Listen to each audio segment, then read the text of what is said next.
बात यूपी की करते हैं। जी हां, अखिलेश यादव को सीबीआई की ओर से रेत के अवैध खनन मामले में नोटिस जारी किया गया है और 29 फरवरी यानी कल दिल्ली में गवाही के लिए पेश होने को कहा गया है। समाजवादी पार्टी सीबीआई के इस नोटिस पर सीधे पीएम मोदी तक पहुंच रही है और बीजेपी पर अटैक कर रही है। लेकिन आज अखिलेश ने यूपी में अपने विधायकों की बगावत के बीच बड़ा दांव खेला है।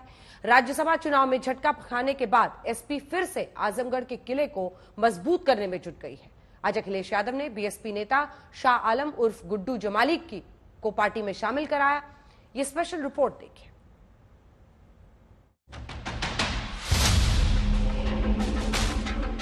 गुड्डू जमाली जी समाजवादी आंदोलन को मजबूत करने के लिए और भारत के लोकतंत्र को मजबूत करने के लिए यहां पधारे हैं।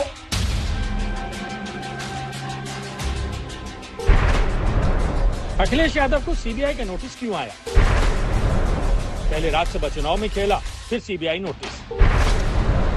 अखिलेश को सीबीआई नोटिस पर भड़की समाजवादी पार्टी। आखिर सीबीआई नोटिस का मतलब क्या है? 27 फरवरी को राज्यसभा के चुनाव में अखिलेश यादव के 8 विधायक गच्चा दे देते हैं।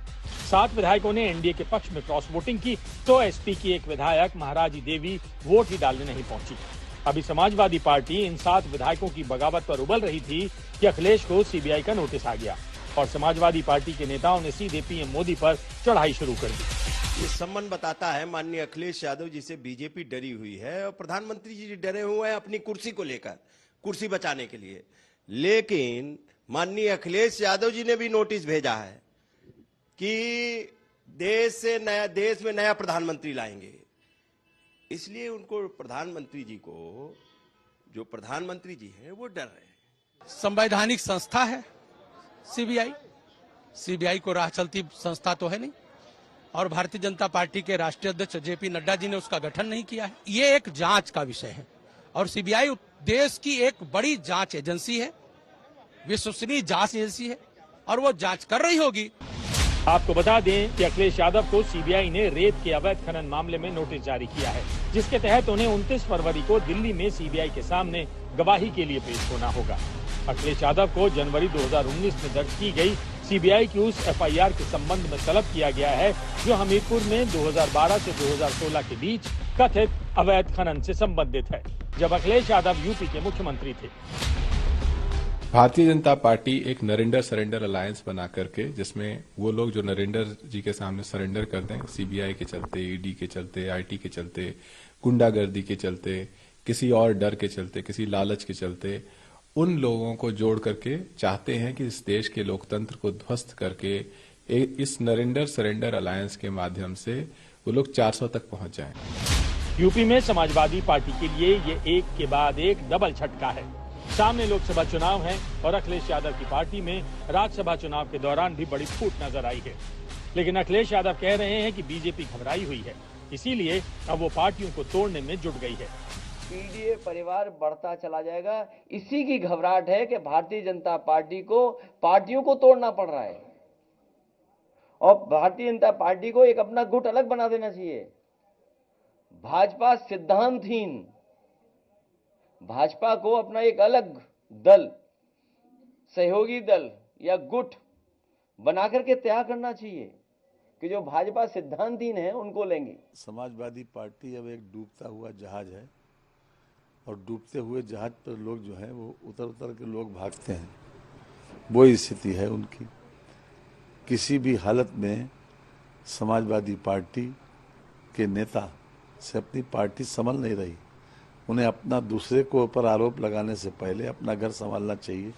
अखिलेश यादव बीजेपी से सवाल कर रहे हैं कि मर्यादा पुरुषोत्तम राम को मानने वाले ये क्या कर रहे हैं, लेकिन उनके बागी विधायक धर्म के नाम पर ही उन्हें घेर रहे हैं।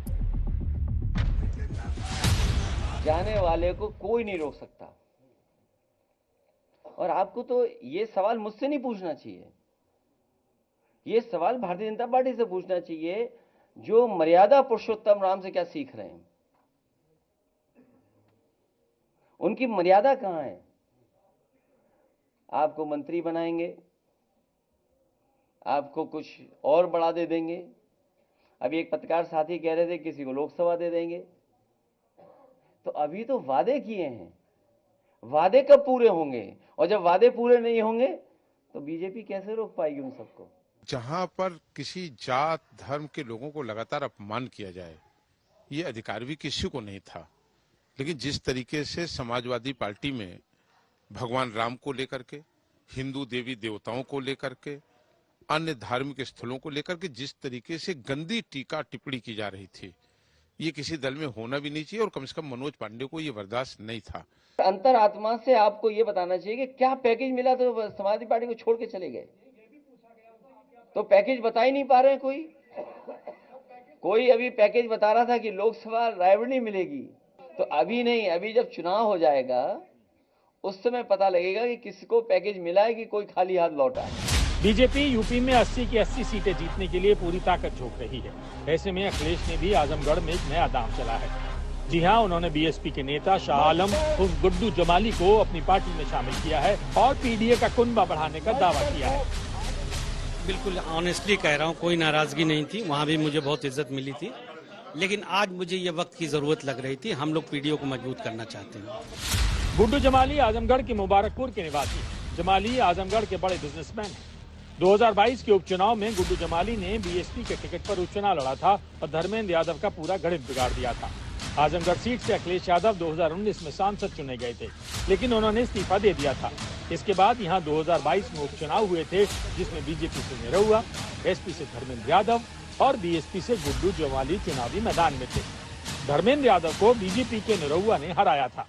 गुड्डू जमाली आजमगढ़ की मुबारकपुर विधानसभा सीट से 2012 और 2017 में बसपा के टिकट पर चुनाव लड़े और जीते। अब अखिलेश गुड्डू जमाली को अपने साथ लाकर आजमगढ़ का किला मजबूत करना चाहते हैं। लखनऊ से कुमार अभिषेक के साथ आज तक ब्यूरो। कुमार अभिषेक हमारे सहयोगी इसी खबर पर हमारे साथ जुड़ रहे हैं। अभिषेक, राज्यसभा चुनाव के ट्रेलर के साथ लोकसभा की तरफ एंट्री हो गई है। गुड्डू जमाली को शामिल करके आजमगढ़ का किला मजबूत कर रहे हैं, तो मनोज पांडे रायबरेली से उतर सकते हैं, ऐसे संकेत। ज्ञान का डोज तो चारों तरफ से है, लेकिन चुनावी बिसात पर दोनों अपने अपने दांव चल रहे हैं।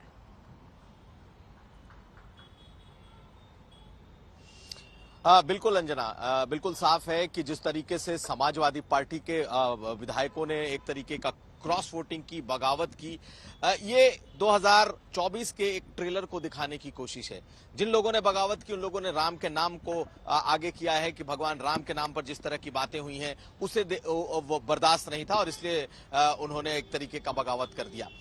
दूसरी बात, अगर आप देखें तो गुड्डू जमाली, शाह आलम गुड्डू जमाली की वजह से समाजवादी पार्टी अपने गढ़ की सीट हार गई थी, क्योंकि वो उन्होंने 1.5 लाख के आसपास वोट काट लिए थे उपचुनाव में।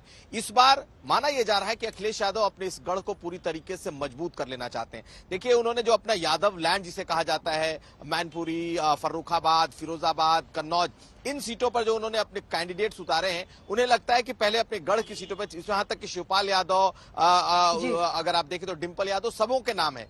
अब वो सीट जिसे अखिलेश यादव ने छोड़ा था वो हार गई थी समाजवादी पार्टी। इस आज के इस ज्वाइनिंग के बाद से ये लग रहा है कि इस सीट को भी मजबूत करने की कोशिश में है।